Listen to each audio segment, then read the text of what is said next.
היום אנחנו מציינים 30 שנה לפטירתו של הרבי מלובביץ', ולכבודו אני מקדישה את הסרט הזה.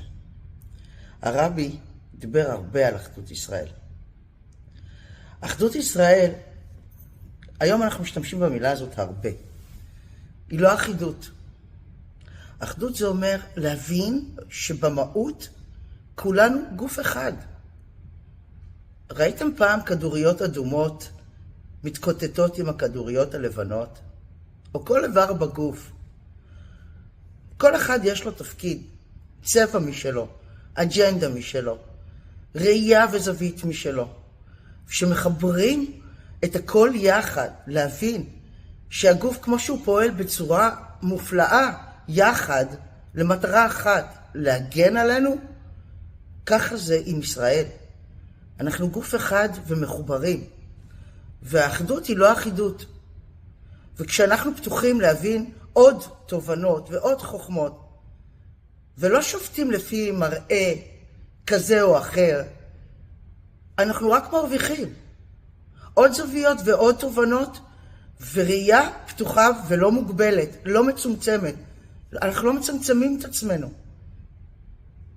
לא קרה שום דבר אם אנחנו נקשיב לדעה שכביכול אנחנו חושבים שהיא שונה משלנו.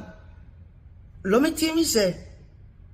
כל הרעיון של אחדות היא לכבד את דעתו של השונה, גם אם אתה לא לגמרי מקבל את הדברים, אבל אולי משהו כן יצלצל לך, כן יחבר אותך. כי אנחנו תודעה אחת, תודעה קולקטיבית, אישית ופרטית, וידע זה כוח. ולכבד, אתה פותח לך עולם. אתה פותח לך מקור ידע לא מוגבל, לא מצומצם. הוא הרבה דיבר על חינוך, על לקבל את השונה ואת האחר, על אהבת ישראל, על לב אחד שפועם יחד. זה מה שאנחנו מבקשים. בקשו שלום, תרבו שלום, ותעשו טוב. אמן.